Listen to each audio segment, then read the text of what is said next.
cette 6e vidéo concernant After Effects CC, nous allons voir comment appliquer des effets à une vidéo. Donc notre vidéo ici, notre fichier vidéo est celui-ci, Forêt MP4. Alors pour voir davantage, on va zoomer à 100% et on va masquer le logo et le fond pour pouvoir avoir un aperçu un petit peu de ce qu'il y a à faire.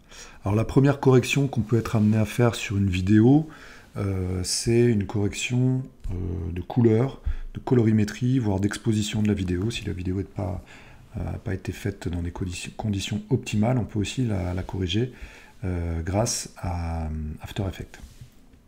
Donc pour appliquer des effets, vous avez un onglet ici qui s'appelle Effets, et vous voyez que vous pouvez faire pas mal de choses au niveau de l'audio, cinéma 4D, là on a la correction colorimétrique, des déformations, etc. After Effects est connu comme étant le Photoshop de la vidéo. Effectivement, on retrouve pas mal d'éléments qu'on peut retrouver dans les paramètres de Photoshop. Sauf que là, il s'applique sur la vidéo, dans son entièreté, et il y a beaucoup plus de travail de calcul, puisque c'est 30 images par seconde et qu'il faut corriger chaque image pour que ces corrections s'appliquent. Alors on va commencer par une petite correction colorimétrique. Vous voyez que vous avez énormément de presets possibles.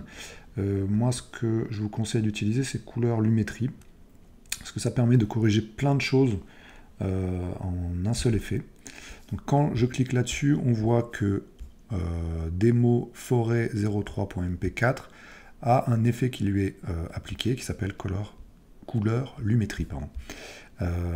Cet effet, si je clique sur mon calque ici, que je clique sur si je déploie un petit peu, je vois qu'on a un effet qui lui est appliqué. Pour l'instant, je n'ai pas changé les presets, donc forcément, on ne voit rien apparaître. Alors, les corrections de base sont déjà assez développées pour qu'on puisse faire pas mal de choses. Donc, on peut changer la balance des blancs si elle n'a pas été bien faite et bien réglée sur l'appareil de prise de vue. La température, donc augmenter ou diminuer la température. Là, vous voyez que je réchauffe un tout petit peu la température. La teinte, alors bien sûr, si on veut, on peut aller vraiment dans des teintes complètement saturées ou non naturelles. Moi, la teinte était plutôt bonne, donc celle-là, je vais la laisser à 0. L'exposition, donc si c'est un peu sous-exposé, là c'était dans un sous-bois, je vais pouvoir augmenter légèrement l'exposition. Alors attention, hein, l'exposition, il ne faut pas trop jouer avec. On peut l'augmenter de 0,5, de 0,3. Si on augmente trop l'exposition, on peut avoir des images qui sont brûlées, qui sont cramées. Et à l'écran, ça passera pas très bien. Le contraste, bien sûr, on peut l'augmenter un petit peu.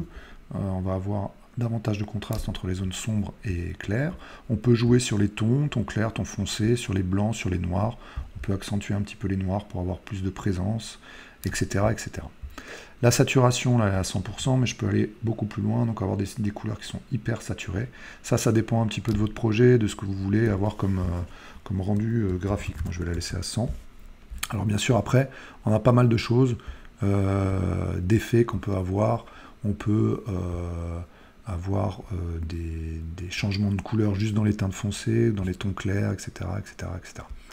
Donc là, c'est un outil qui vous permet quand même de faire énormément de choses juste avec un seul effet. Voilà, mes corrections sont suffisantes pour ce que je veux faire de ma vidéo. Donc maintenant, si je vais dans les effets ici,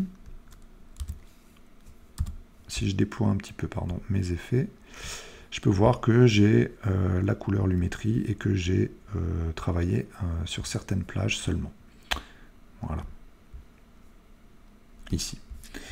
Je vais revenir à une prévisualisation d'ensemble pour qu'on puisse voir un petit peu cet effet. Si je veux voir la différence entre avec et sans effet, je peux aussi avoir, là j'ai la petite case FX que je décoche, donc on voit qu'il y a eu quand même un petit changement en termes de température et de contraste qui peut être intéressant pour une visualisation sur écran. Voilà, ici, la différence est quand même notable. Ce qu'on va pouvoir faire aussi, c'est mettre d'autres effets, par exemple un effet de flou. Alors moi, ce que j'aimerais bien, c'est que dans la première partie, voilà, ici, dans la première partie, quand l'écran est totalement recouvert de vert, on ait un effet de flou sur ma vidéo qui est en arrière-plan. Donc pareil, effet. Alors pour le flou, c'est netteté.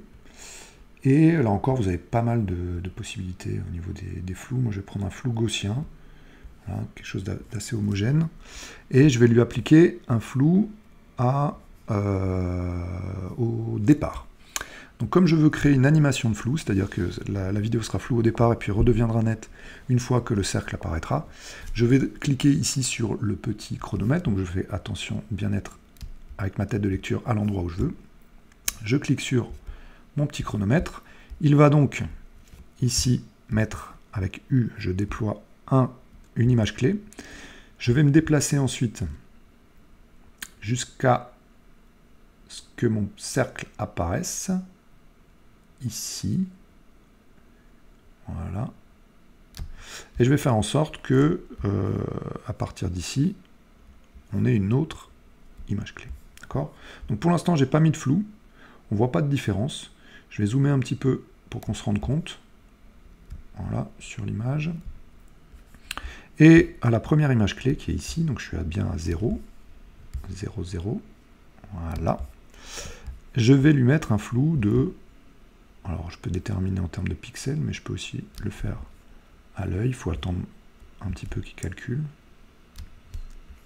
pour avoir un flou gaussien.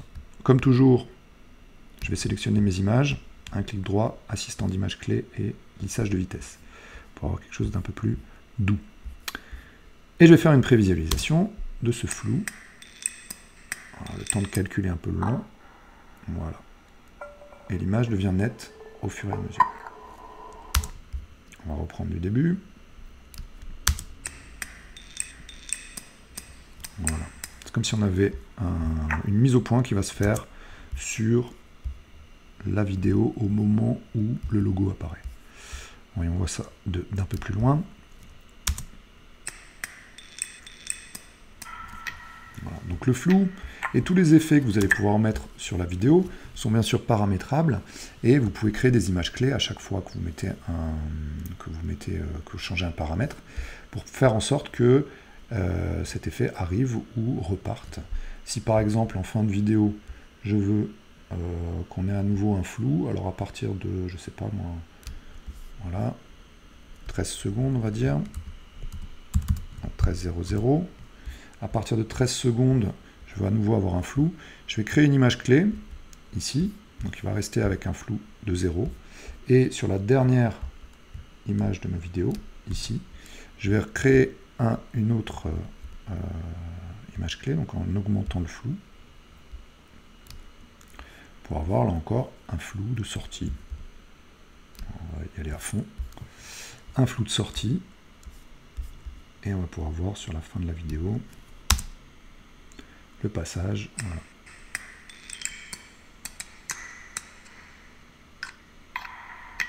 Alors, le temps de calcul est un peu lent. Mon ordinateur rame un peu à cause du logiciel de prise de vue, qui est un peu gourmand. Voilà. Donc la vitesse n'est pas la vitesse adaptée, mais ça permet quand même d'avoir une petite prévisualisation de la vidéo.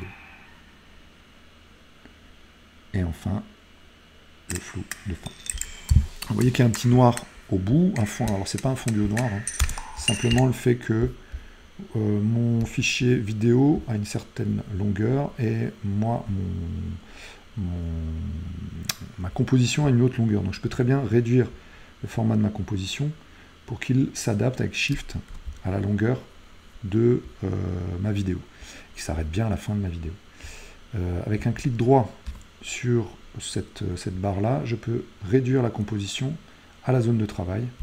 Et du coup, hop, il va me couper tout ce qui dépasse et j'aurai plus ce noir au bout, parce que ma vidéo n'est pas assez longue.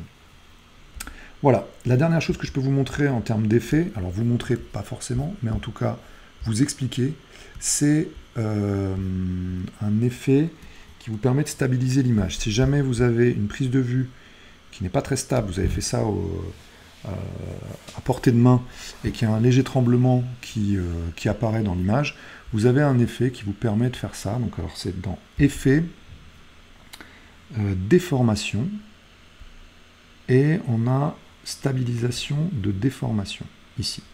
Donc c'est un effet qui va s'appliquer sur la vidéo, qui va demander un temps de calcul assez conséquent. Bien sûr, il faut sélectionner le bon. Là, j'ai fait n'importe quoi. Il faut sélectionner le bon calque, donc le calque vidéo. Ici, effet, je n'en ai pas besoin.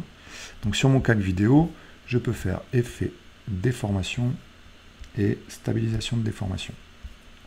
Là, vous voyez que l'analyse est en cours et ça peut durer un certain temps. Mais il va essayer de stabiliser la vidéo pour qu'il y ait le moins de bouger possible. Alors souvent, il va devoir cropper, c'est-à-dire zoomer un petit peu dans la vidéo pour qu'elle soit en plein écran. Et ça va prendre pas mal de ressources, en tout cas de calcul. Mais ça vous permet de remettre en forme une prise de vue qui n'est pas forcément très professionnelle au départ, en tout cas en termes de stabilisation. Voilà, donc le résultat met du temps à arriver, mais c'est une possibilité qui est offerte par After Effects, là encore, de stabilisation. Voilà, dans le prochain tutoriel, nous verrons comment gérer un petit peu le son, modifier quelques paramètres dans le son, avant de pouvoir exporter notre projet et faire donc un rendu vidéo.